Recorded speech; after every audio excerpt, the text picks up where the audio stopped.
Bismillahirrahmanirrahim. Assalamualaikum warahmatullahi wabarakatuh. Selamat datang para peserta komunitas BPers Indonesia, latihan bersama BEP virtual, sesi Latber BEP pagi ini. Latihan yang ke-2025, Kamis 5 Maret 2026. Sebelum kita mulai, kita akan bacakan susunan acara terlebih dahulu. Pertama doa, kedua tata tertib, ketiga march BB, keempat yel-yel, kelima daftar pemandu, keenam refresh melalui video Gubes, keenam latihan bersama, ketujuh doa penutup dan foto bersama. Terus selanjutnya ditambahin lagi yaitu bincang pagi setelah latvier. Pertama-tama pabrik energi tubuh di bulan puasa. Lanjut, kita foto bersama. Mari kita dengarkan pemaparan dari Bapak Supriyadi dari LKR. Monggo Pak, silakan Pak. Terima kasih. Baik, terima kasih Pak Heri. Assalamualaikum warahmatullahi wabarakatuh. Selamat pagi, salam sejahtera untuk kita semua.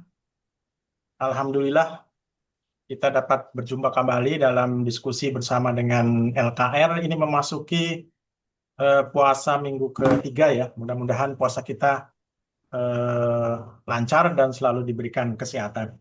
Baik, Bapak Ibu sekalian, peserta diskusi yang luar biasa, ini lebih dari 100 kalau nggak salah ini ya. Mohon izin para senior, para pelatih yang hebat-hebat. Saya akan melanjutkan materi refresh lagi. Materi diskusi pada pagi hari ini masih seputar edisi Ramadan ya, atau puasa. Saya mohon izin akan share. Baik, renovasi. mitofagi renovasi pabrik energi tubuh di bulan puasa. Jadi beberapa materi atau poin sudah disinggung oleh Mas Harwit ya tadi pagi di dalam refreshnya. Ini nanti akan nyambung dan saling melengkapi ya. Nah, pertama apa itu mitofagi? Mitofagi adalah suatu proses degradasi dan daur ulang mitokondria yang sudah rusak atau usang atau sudah tua ya. Jadi mitofagi itu bagian dari autofagi yang mekanismenya itu hampir sama ya. Ini sekedar mengulang saja.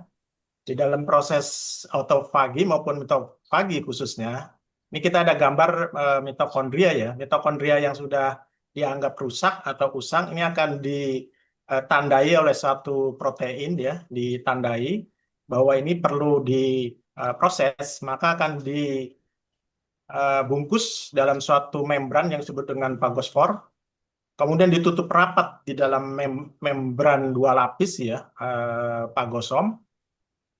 Ini kemudian dimatangkan di dalam fagosom dan kemudian dikirim ke lisosom untuk degradasi dan didaur ulang. Nah, nanti hasilnya ini merupakan komponen-komponen atau elemen-elemen yang penting untuk regenerasi sel ya. Misalnya adalah asam amino atau protein, kemudian lemak, kemudian nanti ada gula, ada DNA dan seterusnya. Sehingga nanti sel ini akan lebih bersih dan sehat dan memiliki material yang penting untuk meregenerasi organel di dalam sel. Nah, apa yang memicu mitofagi seperti autofagi pada umumnya itu dipicu oleh suatu kondisi stres di dalam sel akibat adanya defisit energi ya karena puasa, kemudian stres oksidatif ringan karena ada aktivitas fisik yang terukur di dalam olahraga. Dan ini yang spesifik, karena ada deteksi tentang defisit oksigen.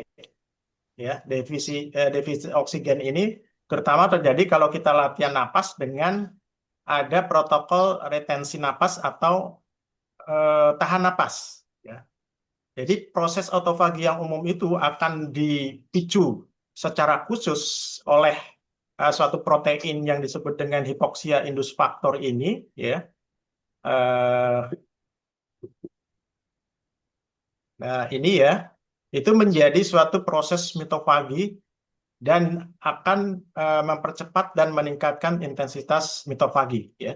Jadi dengan adanya 3 faktor inilah, maka akan terjadi mitofagi yang lebih cepat dan lebih intens. Bagaimana gambarnya secara grafik sudah kita bahas beberapa minggu yang lalu, ya.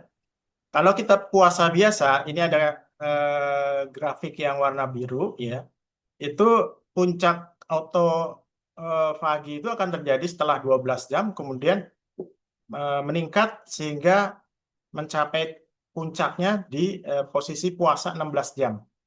Ya. Kalau kita puasa olahraga biasa, ini yang gambar yang kuning, dia akan lebih meningkat intensitas dan akan lebih mempercepat terjadinya autofagi.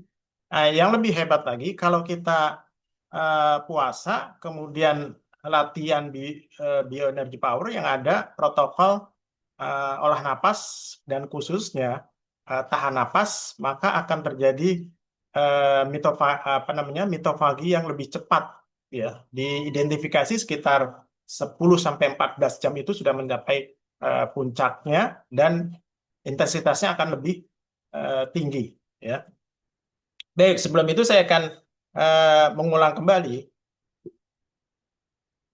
pentingnya adanya kondisi defisit oksigen yang merangsang adanya mitofagi. Jadi ini secara khusus, ya. Oleh karena itu kalau nanti ingin dibahas secara khusus mengenai berapa sih defisit supply oksigen yang terjadi, karena ini sering ditantang oleh Mas Hamid, bagaimana sih pengukuran dan angka-angkanya, nanti kalau diperlukan bisa kita diskusikan, ya. Baik, lalu apa efek dari mitofagi secara fisiologis? Yang pertama jelas dia ada pembaruan sel. Jadi sel menjadi bersih dan lebih sehat. Nah, setelah itu akan terjadi induksi proses mitogenesis atau mitokondrial biogenesis. Jadi semacam renovasi mitokondria, perbaikan mitokondria dari bahan-bahan materi yang tadi sudah disediakan dalam proses mitofagi.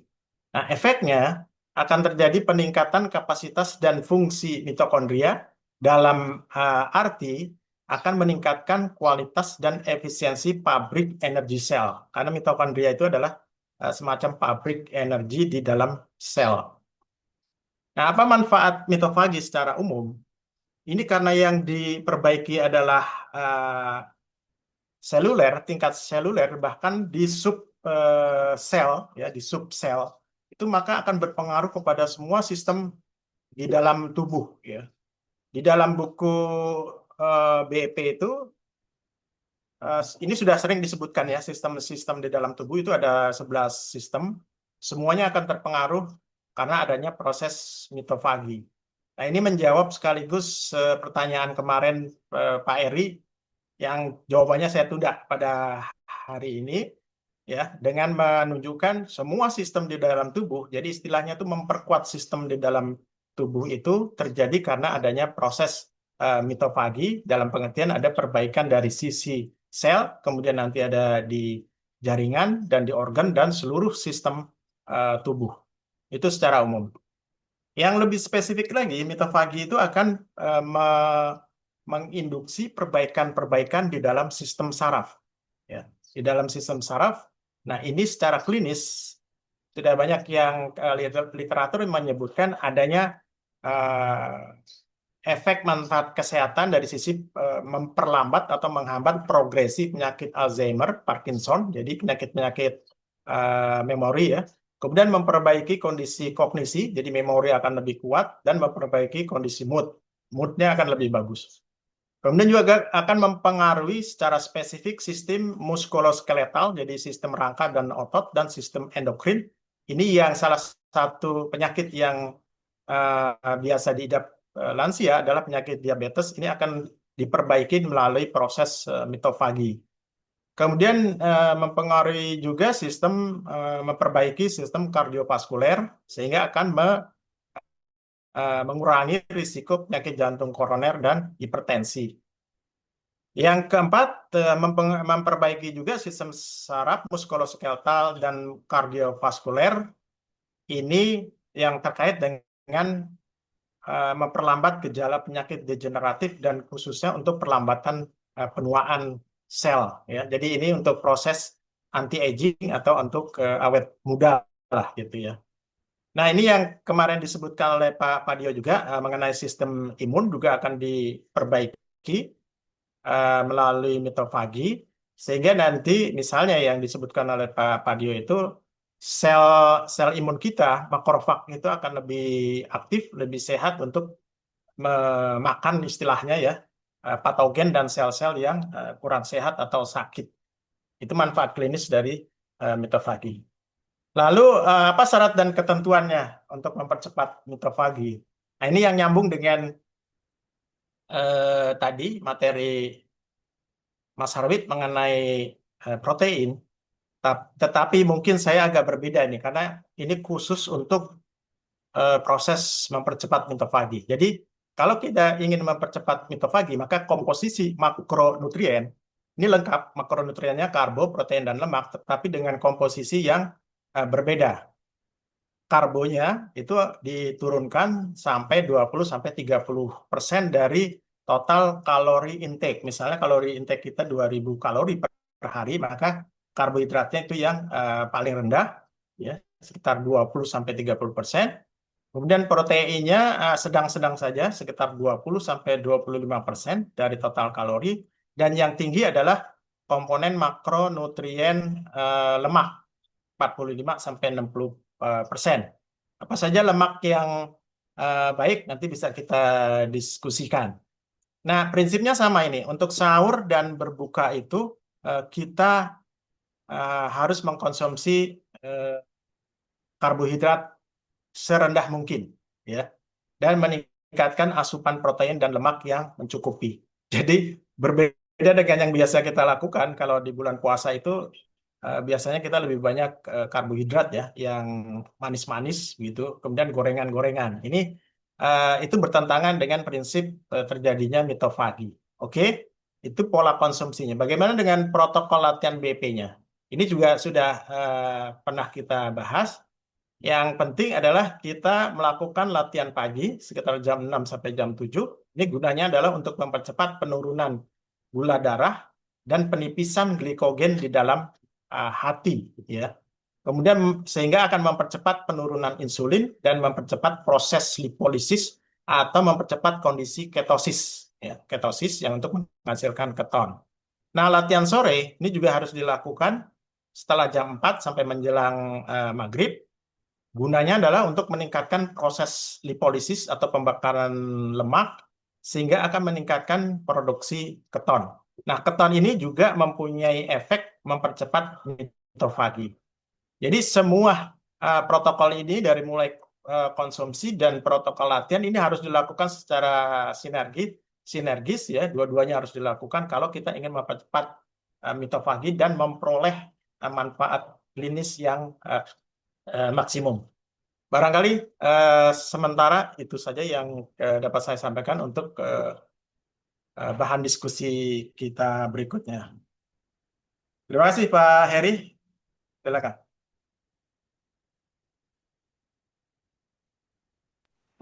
Maaf sebentar. Terima kasih Pak Pri atas segala pemaparan. Mudah-mudahan bermanfaat semua buat kita. Mungkin dari teman-teman lain akan ada yang mau menanggapi masalah dengan diskusi ini. Monggo silakan satu persatu. Silakan.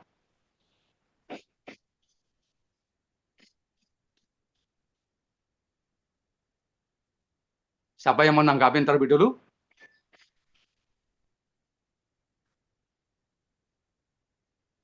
Saya Pak Heri. Mungkin Pak Patio. Saya Pak Heri. Saya tanya Pak Teman. Heri. Oh, nggak dengar ya. Bulis. Saya nanya, Bulis. Monggo boleh silakan Bulis. Saya mau bertanya nih sama Pak Pri. Jadi maksudnya suaranya kurang kurang kencang dikit, Bu. Oke. Agak maju dikit. Saya mau bertanya, Ya. begini, saya suka ikut pagi, juga suka ikut sore. Biasanya salah satu lah kan selama bulan puasa ini. Nah, hanya saya membedakan kalau pagi itu lebih, walaupun ya ada faktor ngantuknya juga ya, karena baru aja mau tidur gitu udah harus bangun gitu. Tetapi lebih terasa apa ya? Laparnya tuh lebih banyak kan gitu loh, Pak.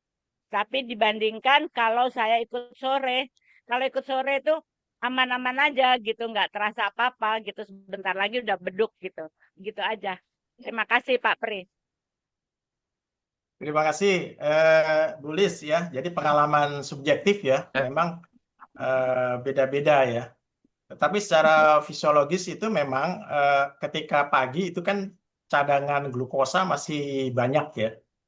Cadangan glukosa masih banyak itu sehingga kalau kita latihan katakanlah 30 seri ya. 30 seri itu paling-paling kita akan membutuhkan berapa kalori ya. Berapa kalori per menit itu masih bisa dipenuhi oleh glukosa di dalam darah. Tapi nanti ketika menjelang maghrib sore itu cadangan gula di dalam Glukosa. darah dan di glikogen itu sudah semakin menipis sehingga yang diproduksi bahan bakarnya itu dari lemak. Nah, lemak ini kalau sudah sempat diproduksi memang akan mengakibatkan kita menjadi hilang rasa laparnya gitu.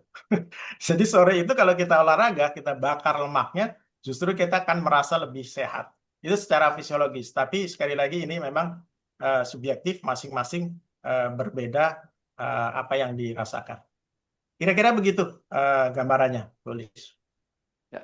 Terima Ya. kasih Pak Pri atas Terima penjelasannya. kasih Pak Pri.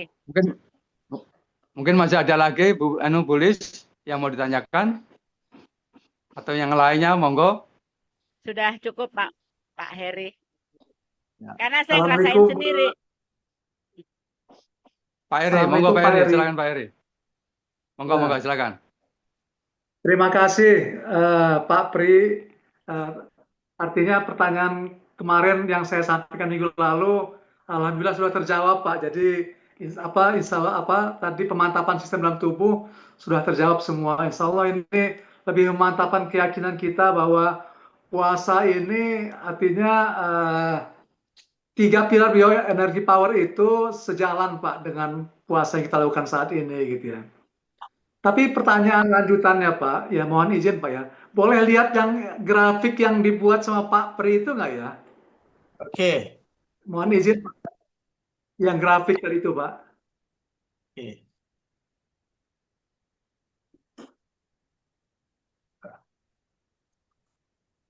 Ya, Pak Heri, sebentar. Ya, Ya. disiapkan dulu. Ya. Ini ya Pak Heri? Iya ya, tapi belum kelihatan Pak, belum kelihatan.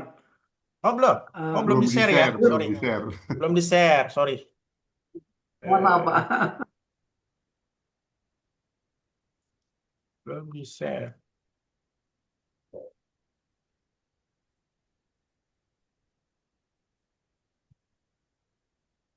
Ya, ini Pak. Terima kasih. Jadi ini kan dinamika aktivasi mitofagi saat puasa dan latihan olah napas dan olah gerak BEP Pak ya. Nah, Ya. tadi apakah grafik ini Pak, mohon izin Pak ya, artinya saya sebagai BEPers yang baru lah gitu Pak.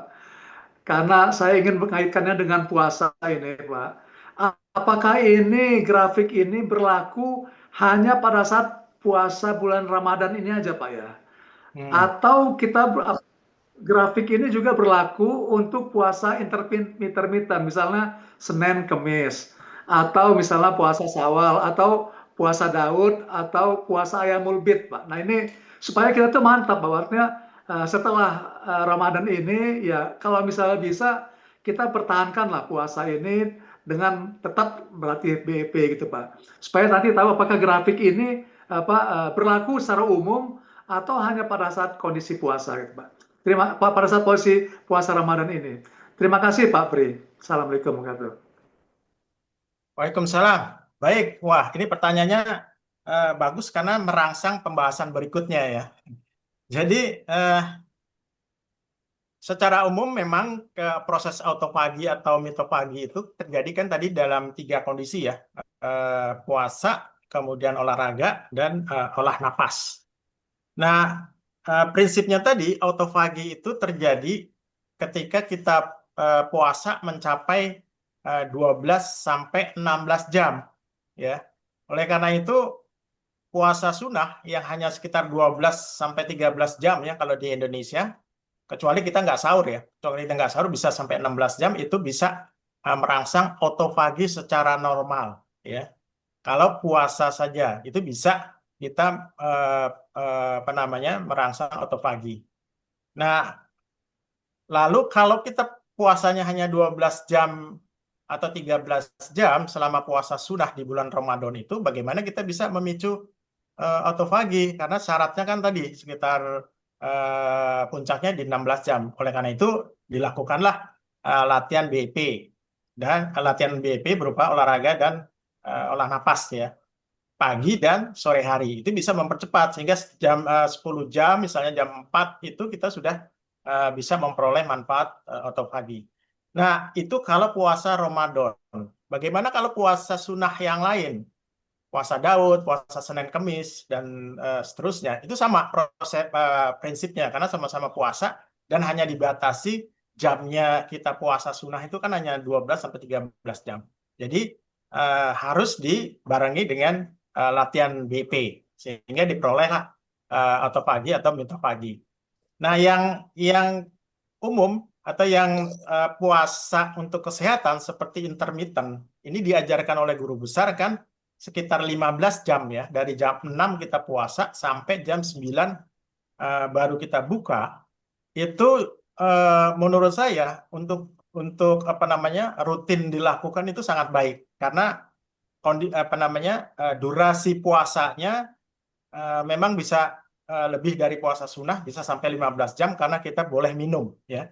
Namanya wet fasting. Kita boleh minum tanpa kalori air putih, kopi, teh itu tanpa gula. Jadi kalau kita lakukan intermittent fasting, ini yang biasa dilakukan oleh teman-teman, Pak Kelly ada ya, Pak Kelly biasa 15 jam, kalau saya sekitar 13-14 jam. Kemudian sebelum buka jam 9, kita latihan BEP dulu di pagi hari, jam 7, jam 8 nggak jadi masalah, karena kita bisa minum kalau haus atau untuk mencegah dehidrasi. Jadi jawaban singkatnya Pak Eri, kalau kita ingin mendapatkan terus autofagi dan mitofagi, maka lakukan puasa sunnah tetapi harus dengan BEP, atau lakukan intermittent fasting secara rutin bisa sampai 14-15 jam, tapi paginya juga harus sebelum buka ya, jam 9 kita harus lakukan juga latihan BEP. Jadi kira-kira sama Pak itunya, prinsip fisiologisnya. Terima kasih Mas Eri. Terima kasih Pak Pri. Terima kasih. Ya, terima kasih Pak Eri. Mau tanya dong sedikit. Pak Pri atas penjelasannya. Mungkin dari Bapak Ibu yang Bu Evi itu. mau menyampaikan. Bu Evi. Ya. Monggo, silakan Pak. Baik, terima kasih Mas Pri semuanya. Yang saya mau tanya itu kan mitokondria itu ada dalam sel ya.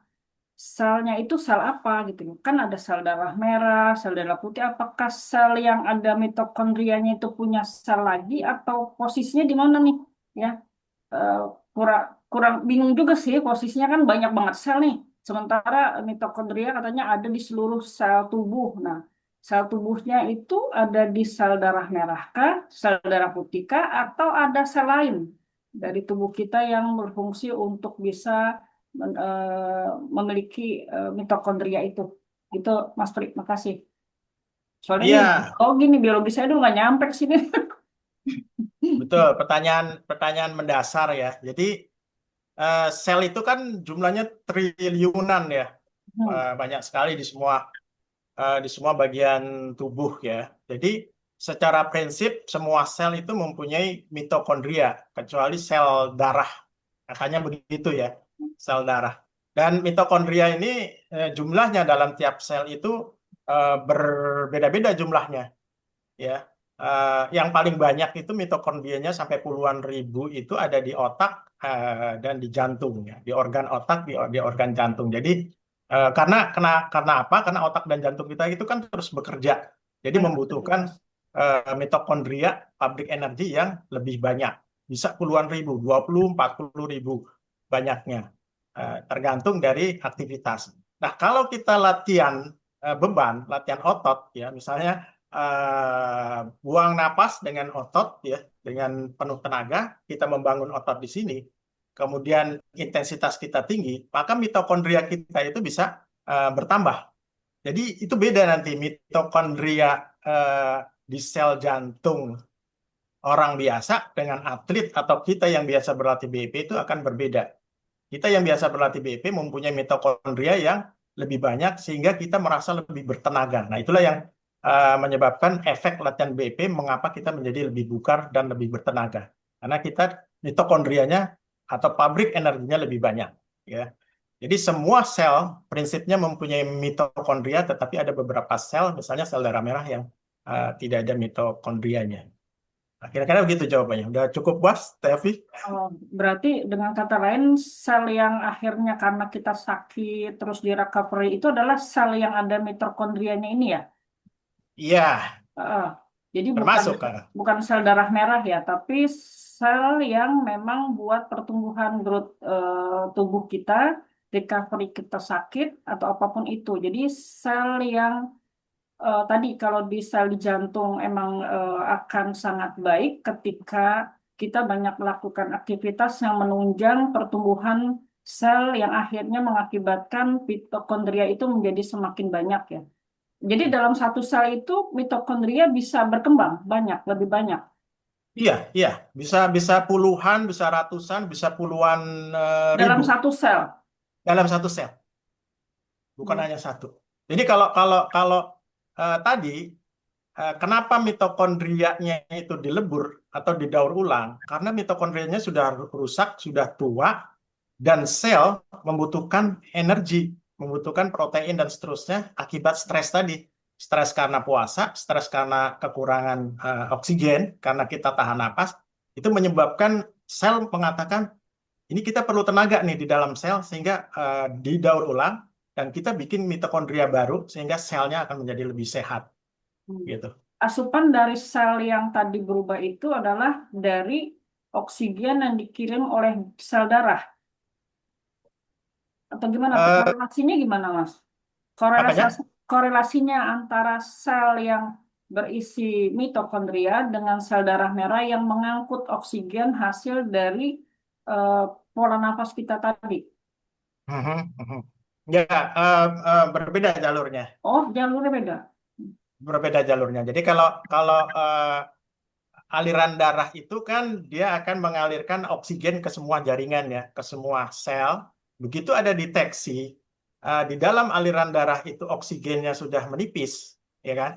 Karena kita tahan napas, maka si selnya akan mendeteksi, wah ini akan ada stres, sehingga di dalam sel itu akan membuat suatu mekanisme bagaimana menciptakan energi sumber-sumber energi baru. Makanya dilakukanlah mitofagi atau autofagi, sehingga dia mempunyai cadangan energi baru ya, asap protein, kemudian nanti ada lemak dan seterusnya, itu kan dilebur di dalam sel ya, organel-organel yang dianggap sudah rusak gitu ya. Itu beda ininya, jalurnya ya, prosesnya. Oke. Berarti gerakan BEP yang kita lakukan itu sebenarnya membuat si sel itu cerdas ya untuk memperbaiki dirinya sendiri ya. Iya. Otomatis. Iya.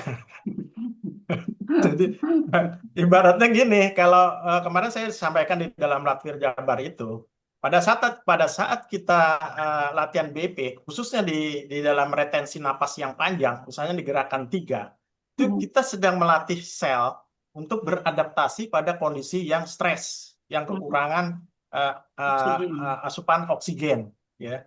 Sehingga nanti begitu kita proses seperti sekarang, normal begini, itu kita sudah mempunyai suatu super sel yang sangat efektif dan efisien dalam memanfaatkan oksigen, ya, memanfaatkan oksigen sehingga akan membuat badan kita atau keseluruhan sistem di dalam tubuh kita akan menjadi lebih sehat, lebih bagus. Bayangkan kalau kekurangan oksigen aja sel bisa bertahan, apalagi kalau kita dalam kondisi oksigen yang mencukupi. Kira-kira begitu. Jadi seperti kita melatih. Sebenarnya saya ingin menunjukkan data mengenai defisit oksigen, tapi mungkin itu lain kali. Tetapi prinsipnya begini, kenapa seorang atlet itu direkomendasikan berlatih di gunung, ya, untuk meningkatkan performa. Karena di gunung oksigennya rendah, gitu, ya kan? Oksigennya rendah, sehingga dalam kondisi oksigen rendah, tetapi dia bisa berlatih dengan baik. Itu begitu dia turun ke dataran rendah pada kondisi oksigen yang normal, maka performance-nya akan lebih bagus. Jadi latihan BP itu seperti memindahkan latihan di puncak gunung ke halaman rumah kita. Jadi ngapain susah-susah latihan di puncak gunung? Lebih bagus kita latihan BP aja kalau memang tujuannya untuk membuat sel kita menjadi lebih kuat, lebih strong, menjadi lebih super. Kira-kira begitu. Ya, ya. Bisa jadi karena kayak seperti orang silat lah. Kalau silat belajar itu kan pasti diberi beban berat, terus lama-lama kan akhirnya dia akan terbiasa menerima Beradaptasi ya. adaptasi. Jadi melakukan adaptasi kepada kekurangan sehingga sel itu lebih kuat ketika dia harus melewati proses yang memang anomali tadi ya. Iya. Oke, ya. Agak liar sih, tapi ya lumayan. Ternyata tubuh kita begitu, aduh, luar biasa. Hebat ya. Oke, makasih Mas Pri. Terima kasih. Pak Heri masih unmute. Itu ada Bu Sri Eko tuh tanya. Pak Heri masih unmute, Pak Heri. Masih mute. Oh ya, Masih dah. Oke, mute masih kali. Oke, mute. monggo Agak silakan Bu unmute. Eko, silakan kalau mau menyampaikan.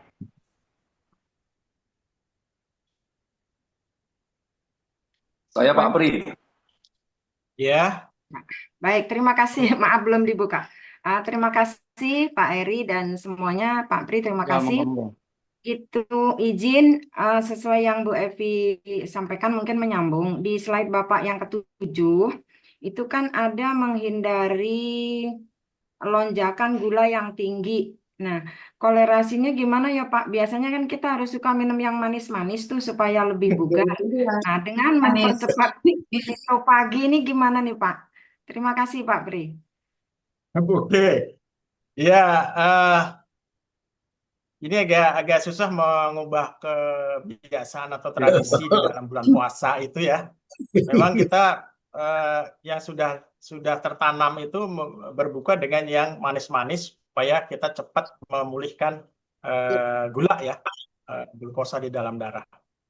Ya, kalau di dalam fisiologis itu begitu kita konsumsi yang manis ya, minuman manis, kemudian gorengan, itu kan semua mengandung karbohidrat ya, glukosa yang indeks glikemik indeksnya itu tinggi. Jadi lonjakan kadar gula darahnya itu sangat tinggi, cepat dia dicerna, kemudian masuk ke dalam peredaran darah.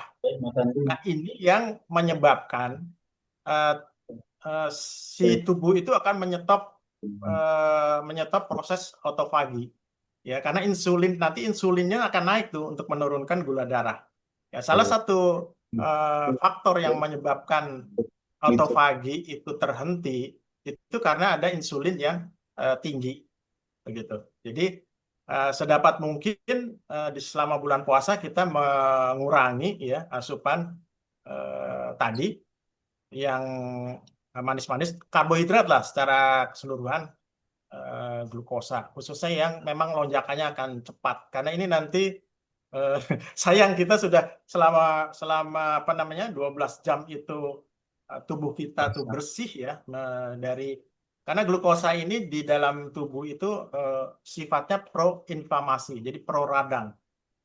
Baliknya kalau lemak itu tidak. Makanya untuk menyehatkan tubuh itu di dalam bulan puasa memang konsumsi lemaknya atau proteinnya harus lebih tinggi dari glukosa. Itu kira-kira hubungannya. Tambahannya Pak Pri, lemak bentuknya yang bisa dikonsumsi langsung? Banyak sih. Kalau mau yang sehat itu lemak dan proteinnya cukup Alpukat. adalah alpukat, ya kan. Kemudian kacang-kacangan. Kacang-kacangan itu juga lemaknya tinggi, kemudian proteinnya cukup. Dan kalau saya konsumsi minyak zaitun 1 sendok aja sebelum makan atau sebelum sahur, karena itu minyaknya sangat bagus ya. Minyak kelapa, minyak zaitun, minyak habas, minyak zintan itu semua lemak-lemak yang bagus untuk tubuh. Baik. Nah, itu Terima tip-tipnya kasih kira-kira. banyak, Bapak. Terima kasih. Masih. Terima kasih Ibu. Mohon izin, Mungkin masih ada lagi main Pak Patrio. mohon izin. Saya Pak.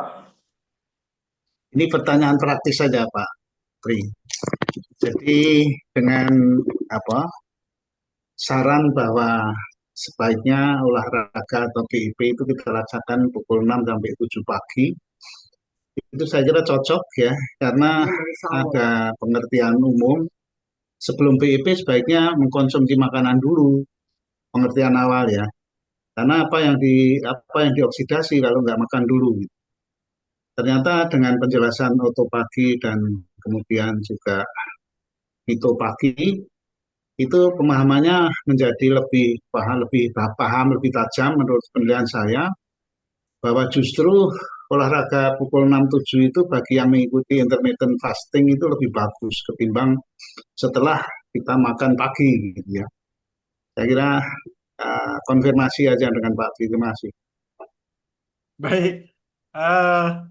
Ini saya juga sering dengar ya saran-saran kalau mau latihan BP itu ada ini dulu lah sarapan atau apa gitu, ada yang dimasukkan. Ya itu boleh-boleh aja karena tergantung tujuannya dan tergantung kondisinya ya. Bagi orang yang biasa sarapan pagi, kalau nggak sarapan itu akan lemes karena suatu kondisi, ya silakan saja. Tetapi kalau orang yang memang sudah memahami intermittent fasting dan memang punya tujuan kesehatan tertentu, maka memang sebelum kita buka sekitar jam 9 itu akan lebih bagus kita latihan olahraga dulu, apakah BP atau yang lain-lain. Saya itu biasanya kalau saya intermittent fasting buka sekitar jam 9, jam 10, itu saya olahraga paling nggak 1 jam. Jadi setelah goes, saya tambah lagi BEP, baru saya nanti buka. Karena saya akan ngejar proses pembakaran lemak sehingga memunculkan autofagi. Gitu ya. Itu tergantung dari ini kita, tujuan kita.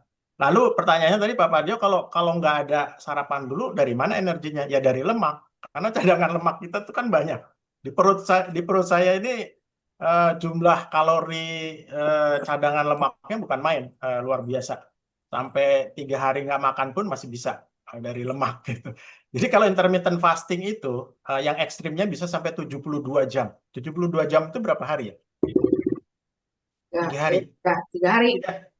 Tidak makan, hanya minum saja. Itu kalau untuk mengatasi suatu kondisi penyakit yang sangat berat, biasanya intermittent fastingnya sampai 36 sampai 72 jam. Nggak jadi masalah karena cadangan lemak kita sangat banyak di dalam tubuh. Terima kasih Pak Padi. Baik, terima kasih Pak. Cukup Tadi Pak mungkin Bintang ya, Pak Bintang. Ya Pak. Oke, monggo. Ketemu lagi Mas Bintang. Ya, ketemu lagi Pak. Ini ya, saya mau sedikit tanya secara teknis, tadi sebenarnya sudah terjawab sebagian nih. Ini tadi kan masalah latihan apa itu? Secara teknisnya kalau sudah dalam sehari-hari kita latihan itu tadi kan kalau mau latihan ada yang dikatakan Pak Martio juga makan dulu, sarapan dulu dan lain sebagainya biar untuk ada energi. Tapi untuk tujuan yang autofagi tadi kan ada jarak berapa jam dari makan baru latihan.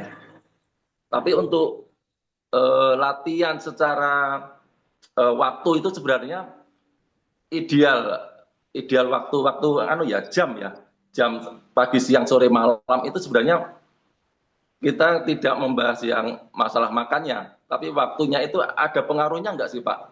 Karena dengan kinerja organ itu kan juga ada jamnya, ada waktunya.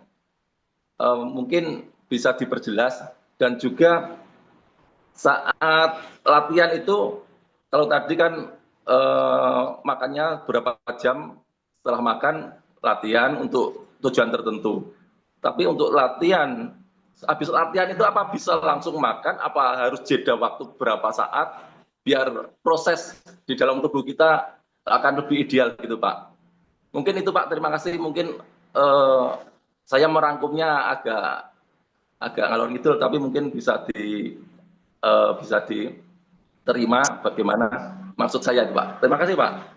Terima kasih. Mudah-mudahan saya bisa nangkap yang ditanyakan karena banyak yang aspek ya bisa dibahas. Jadi yang ini di luar tujuan untuk autofagi ya. Prinsipnya jam-jam apa yang bagus kita untuk berolahraga baik pada pagi maupun sore hari ya. Di luar bulan Ramadan atau di luar kepentingan puasa. Jadi secara fisiologis itu ada yang namanya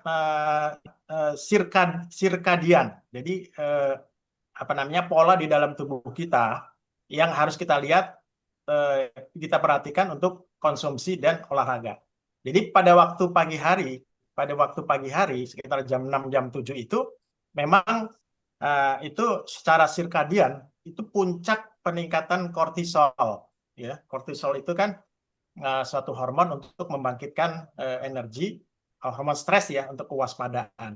Sehingga menurut saya latihan dilakukan pada waktu kortisol naik, apalagi latihannya BEP, itu sangat-sangat bagus karena kalau kortisol itu naik terus kan itu tubuh kita akan menderita dalam tanda petik, itu akan kita selalu tegang gitu ya. Jadi fungsi latihan BEP sekitar jam 6 jam 7 ya, pada waktu kortisol sedang tinggi-tingginya itu satu tadi menurunkan kadar kortisol, kadar hormon stres, sekaligus kita akan membakar puncak kadar gula di dalam darah karena ada proses yang namanya lonjakan gula di pagi hari. Jadi ada lonjakan gula di pagi hari, kemudian lonjakan kortisol di pagi hari yang harus kita atasi dengan olahraga yang bisa menurunkan hal-hal tersebut. Oke, itu satu ya pagi hari. Kemudian sore hari itu bagi kita BEP itu kita dalam kondisi, kalau kita aktif itu dalam kondisi metabolisme yang sudah mulai menurun itu karena capek dan seterusnya, sehingga perlu di-boost istilahnya, di-boost energinya dengan latihan BEP yang akan merangsang kemudian meningkatkan lagi metabolisme kita.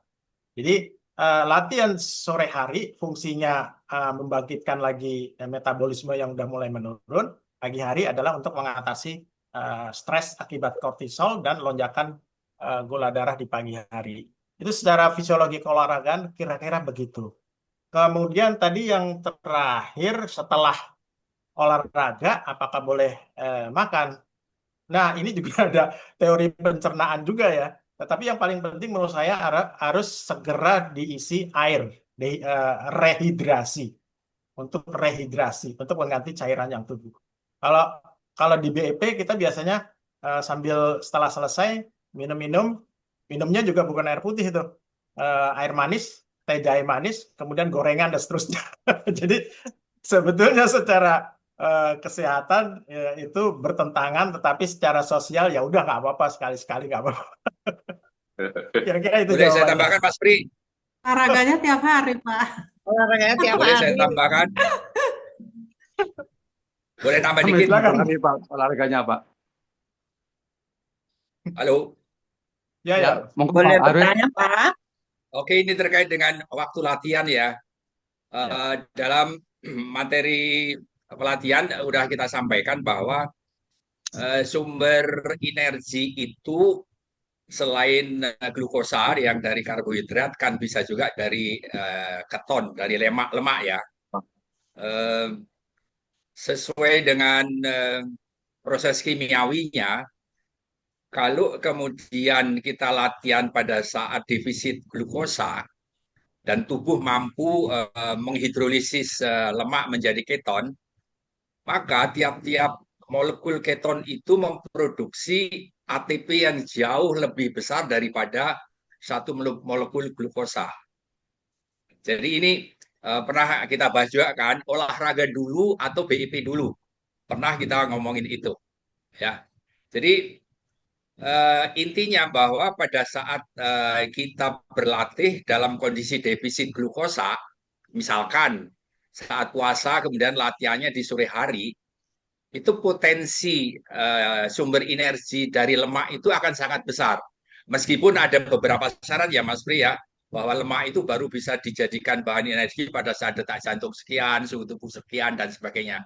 Tetapi pada prinsipnya, pada saat defisit glukosa terjadi dan kita masih mampu bertahan, patut diduga sumber energinya adalah dari lemak. Nah, kalau sumber energinya dari lemak, maka hasil ATP-nya itu berlipat ganda ketimbang kita metabolisme dengan bahan baku dari glukosa. Jadi dengan demikian ini untuk menjustifikasi pada saat puasa latihan sore itu patut diduga kita makin memperoleh energi lebih banyak kalau tubuh kita mampu menghidrolisis lemak menjadi keton, dan keton itu akan menjadi bahan baku metabolisme oksidasi di dalam mitokondria. Itu aja Mas Pri tambahannya. Iya, betul non, Mas Arwin. Ini menjawab pertanyaan saya Pak Harwit. Jadi yang latihan sore hari lebih enak daripada latihan pagi buat yang lagi puasa ini. Gitu kayaknya begitu. Terkonfirmasi itu berarti, terkonfirmasi. Tulis. Dan nanti habis puasa ditimbang ya Bu, berat badannya ditimbang ya. Berapa turunnya? Lemaknya, gitu. Lemaknya. Ya. Oke, mungkin ini. Pak. Halo, Assalamualaikum. Waalaikumsalam ya, monggo Bu. Saya mau bertanya sebentar Pak, saya Bu Masniari Siregar. Ini mungkin pertanyaan orang awam kali ya Pak. Tadi kan mitokondria itu ada pada semua sel. Apakah sel yang sudah ya dikatakan sudah rusak masih ada mitokondrianya? Karena bagaimana kapan itu sel-sel rusak yang akan disembuhkan oleh sel-sel yang katanya bisa menyembuhkan bisa menyembuhkan diri sendiri. Jadi sel-sel yang rusak bisa disembuhkan atau dihilangkan begitu Pak. Kira-kira maksud saya, karena misalnya sel kanker ya Pak ya. Apakah kapan itu sel-sel yang masih bagus akan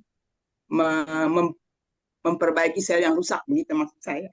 Waktu kita banyak senam BP. Terima kasih Pak. Iya, ya ini agak berat juga, tapi saya nggak menyentuh mengenai sel kanker ya, karena ini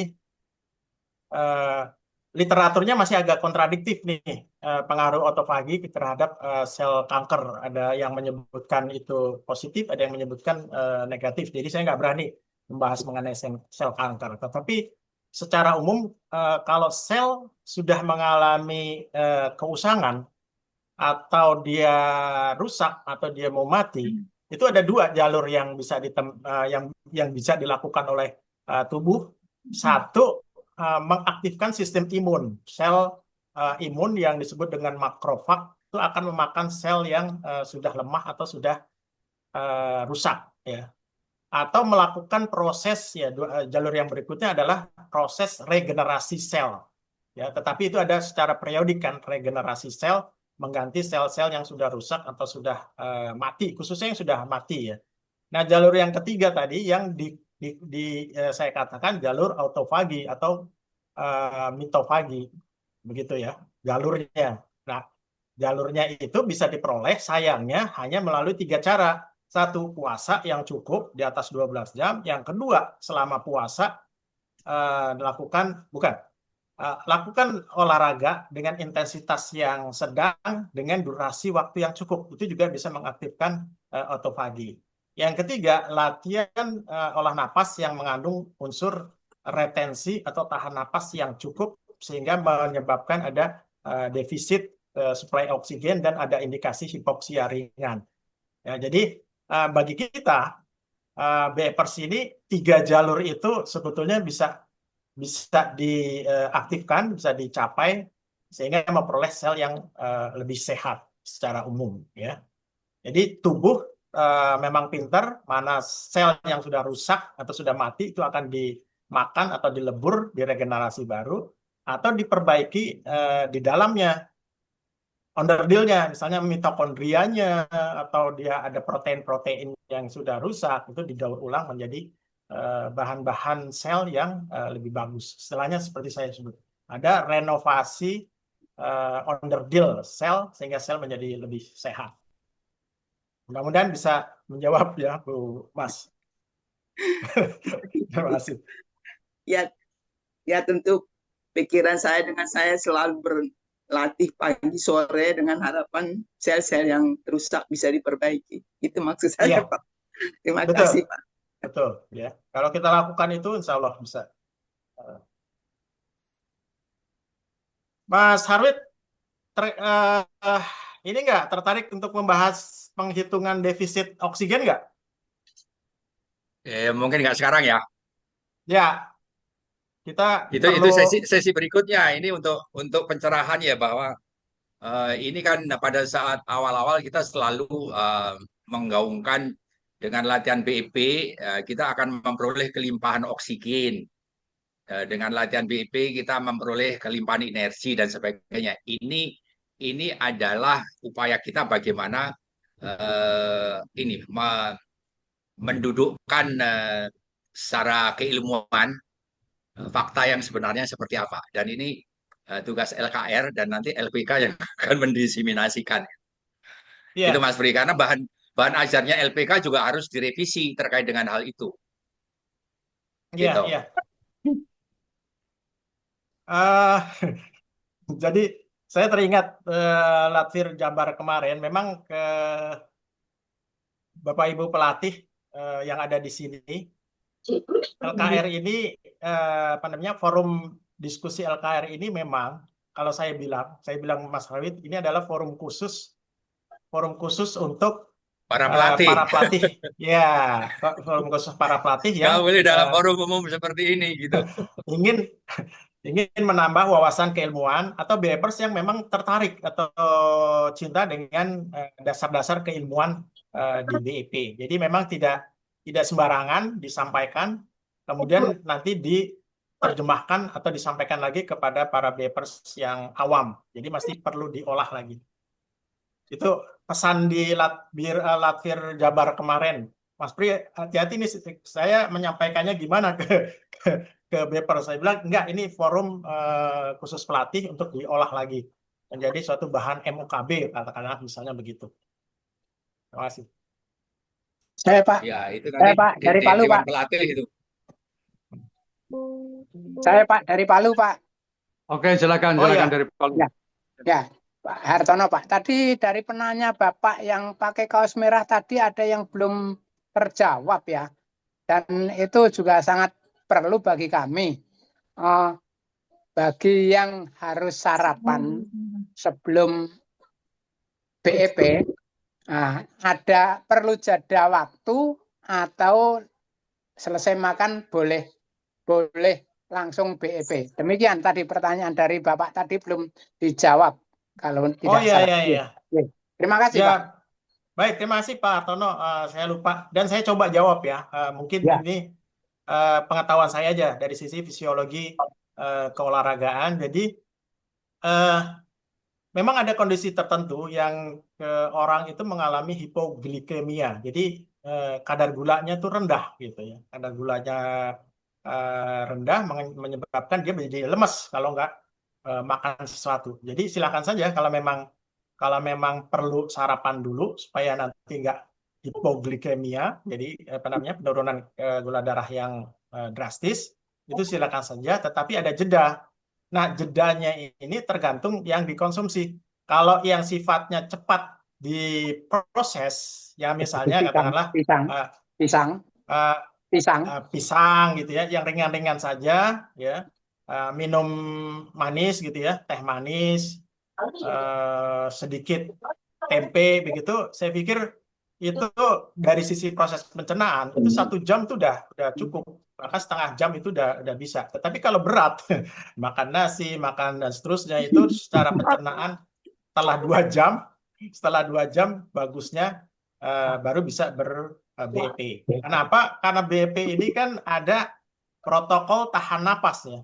Tahan napas itu kan menekan perut ya, diafragma ke perut, sehingga ini akan membebani lambung kita, lambung kita. Makanya kalau kita habis makan berat itu memang tidak dianjurkan untuk langsung latihan BEP. Tapi kalau untuk jalan ringan, ini ada tips untuk orang penderita diabetes. Setelah kita makan berat, justru dianjurkan untuk bergerak, jalan kaki ringan, tapi setelah 30 menit kita makan. Ya, jedanya. Ini orang-orang diabetes nih sering menerapkan. Habis makan siang misalnya berat, setelah 30 menit atau 15 menit paling cepat dia jalan ringan. Kemudian makan malam begitu juga. Setelah makan malam agak berat, 30 menit setelah itu dia akan jalan kaki. Ini tips dari dokter untuk mengatasi lonjakan gula darah yang seketika. Kira-kira begitu, Pak Hartono. Mudah-mudahan. Iya, terima kasih Pak. Kasih. Oke, Pak Pri, mungkin masih ada ini yang perlu disampaikan, Pak Pri? Barangkali kalau sudah tidak ada, Mbak Mayastika nih dari LKR kelihatan muncul. Ada tambahan? Jasti, mangga. Nggak tambahan sih, nggak, cuma sedikit aja. Tadi kita kan mendengarkan kalau sebaiknya kalau mengalami sesuatu, misalkan saya ini kan ke hewan ya, hewan itu punya insting kalau dia sakit ya, dia tidak makan. Ada memang ada ini ya, hewan itu punya kebiasaan, apalagi kalau sakitnya itu misalkan dia terluka, lukanya yang memerlukan katakanlah patah gitu ya, dia akan berusaha itu sampai 3 hari 4 hari nggak makan, diam saja. Nah, kemudian juga kalau yang dia terserang penyakit tertentu, dia diam dulu saja. Jadi memang tidak banyak bergerak, dan di sini mungkin ya ada terbentuk juga terjadi juga autofagi, nah juga dengan cara dia diam saja gitu. Jadi tidak makan selama sekian ini. Dan saya juga jadi punya kebiasaan kalau saya sakit itu, terutama kalau infeksi, saya diam, puasa, betul-betul puasa, hanya air saja, sehingga lebih cepat penyembuhannya untuk saya. Ya itu saya belajar dari ketika saya merawat hewan di rumah sakit ya. Itu aja, makasih. Terima kasih Teh Jasti. Jadi mengingatkan saya, ini ada dokter, ini saya ingat zaman COVID dulu ya, ada salah satu dokter jantung anak terkenal tuh, sekarang kayaknya dipecat oleh Kemenkes karena sering ilmunya sering bertentangan. Jadi saran beliau itu pada waktu mengatasi COVID, untuk mengatasi COVID salah satunya adalah puasa. Puasa, karena glukosa itu kan proinflamasi, glukosa ya, karbohidrat itu proinflamasi, sehingga mengurangi karbohidrat itu artinya mengurangi inflamasi. Satu, yang kedua, mengurangi karbohidrat menyebabkan adanya proses autofagi atau self healing. Jadi ini nyambung, Teh Jesti. Jadi memang dari sisi perspektif keilmuan itu, kalau kita ingin menyembuhkan diri sendiri, memang jalannya bisa itu, bisa berpuasa dulu begitu ya. Tetapi kedokteran kontroversial kan enggak tuh. Kadang-kadang kalau kita itu justru dipaksa makan. Makanya dokter ini dipecat dari Kemenkes tuh karena ajarannya agak berbeda. Saya ingat itu siapa namanya ya, dokter jantung khusus untuk anak. Dokter Prim kalau nggak salah. Prim. Prim ya. Ya. Ya. Ya. Karena makan Terima kasih. oke. Baik. Oke Pak, masih ada yang mau disampaikan? Mungkin itu saja. Sekali lagi ini edisi-edisi materi di bulan Ramadan dan sudah memasuki minggu ketiga. Saya nggak tahu nih minggu keempat apakah LKR masih ada waktu, tergantung Teh Jesti nih. Kalau Teh Jesti oke, kita akan lanjut. Kalau enggak, mungkin kita akan jeda dulu ya menjelang ini nih apa namanya hari-hari terakhir kita itikaf gitu ya. 10 hari terakhir. Itikaf nanti tergantung kita bahas dulu di LKR ya, dan juga mungkin di Pokel. Sekali lagi terima kasih atas kesempatan yang diberikan oleh LKR untuk menyampaikan materi, mudah-mudahan bermanfaat khususnya untuk para pelatih menambah wawasan keilmuannya. Terima kasih. Wassalamualaikum warahmatullahi wabarakatuh. Waalaikumsalam warahmatullahi wabarakatuh. Terima kasih Pak Pri, Pak Harwir, dan teman-teman semuanya yang telah memberikan sambungan ini, apa namanya, berdiskusi. Kemudian terima kasih. Mudah-mudahan semuanya akan mendapatkan manfaat buat kita semua, khususnya kesehatan. Kalau nggak ada ini lagi, mari kita tutup aja dengan menghitung 5 ke belakang. 5, 4, 3, 2, 1. Assalamualaikum warahmatullahi wabarakatuh. Terima kasih.